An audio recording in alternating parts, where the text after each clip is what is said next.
நண்பர்களே வணக்கம். நம்ம இந்த வீடியோ பதிவில் என்ன பார்க்க போகிறோம் அப்படின்னம்னா, அனைத்து வகை சனி தோஷங்களும் நீங்க அகத்திய சித்தர் கூறிய வழிபாட்டு முறை மற்றும் மந்திர முறையை தான் பார்க்க போகிறோம். ஜோதிட சாஸ்திரத்தில் சனி பகவான் நீதி தேவன் என குறிப்பிடப்படுகிறார். அதாவது ஒரு நபர் தன்னை அறியாமல் செய்யும் தவறுகளுக்கு கூட அவருக்கான தண்டனையை வழங்கி நீதியை நிலைநாட்டும் தன்மை கொண்டவர். எனவேதான் பெரும்பாலான மக்கள் சனிக்கிரக பெயர்ச்சி என்றாலே மிகவும் கலங்குகின்றனர். ஏழரை சனிக்காலம் என்பது ஒரு நபரின் வாழ்நாளில் 3 முறை வரும். முதல் முறை வரும் ஏழரை சனி மங்கு சனி எனப்படும். இரண்டாம் முறை வரும் ஏழரை சனி பொங்கு சனி என்றும், மூன்றாம் முறை வரும் ஏழரை சனி மாரக சனி என்றும் அழைக்கப்படுகிறது.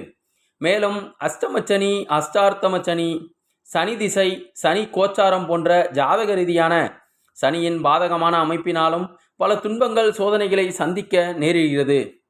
எப்படிப்பட்ட சனி கிரகத்தின் திசாபுத்தி கோச்சார காலத்திலும் பாதக பலன்களை ஏற்படுவதை குறைத்து நற்பலன்கள் ஏற்படுவதற்கு அகத்தியர் சித்தர் கூறிய வழிமுறை பற்றி இங்கு தெரிந்து கொள்ளலாம். மனிதனுக்கு மட்டுமே இருக்கின்ற மனதை செம்மையாக்கி சித்தத்தை தெளிவுபடுத்தி கொள்ளும் மனிதர்களை சித்தர்கள் என அழைக்கின்றனர்.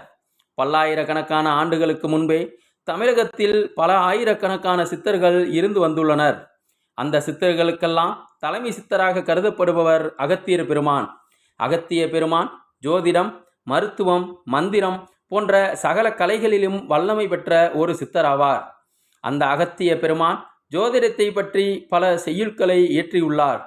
அதில் மனிதர்களுக்கு சனி கிரகத்தால் ஏற்படும் பாதிப்புகள் என்ன என்பதையும் அதிலிருந்து அவர்கள் விடுபடுவதற்கான பரிகாரம் என்ன என்பதையும் தெளிவாக கூறியிருக்கிறார். இறைவன் குடியிருக்கும் அறிவாகிய பிடரி தன்னில் சனி பகவான் ஏறி நின்று கொண்டு அறிவுதனை தலைகீழாய் மாற்றித்தான் என்ற ஆணவத்தை நிலைக்கச் செய்து உண்மையை பொய்யாய் காட்டி நல்லவர்களை கெட்டவர்களாகவும் கெட்டவர்களை நல்லவர்களாக காட்டி புத்தியை மாற்றி பொய், களவு, மது, மாது, சூது போன்றவைகளுக்கு புத்தியை அடிமையாக்கி வாழ்க்கையை கரையேற விடாமல் தடுப்பார்.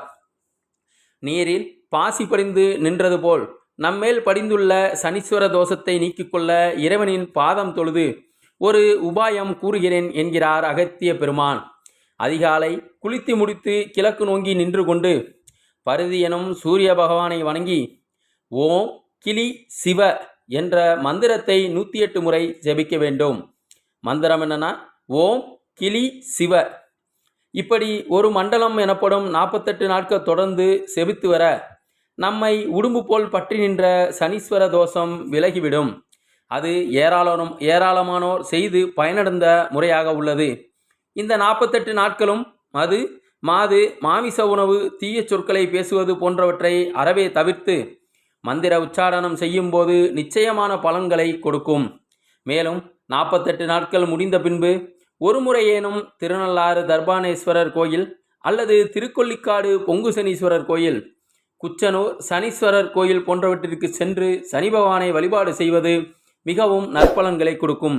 நண்பர்கள் இதை தெரிந்து வாழ்வில் வளம் பெற வேண்டுகிறேன். நன்றி, வணக்கம், வாழ்க வளத்துடன்.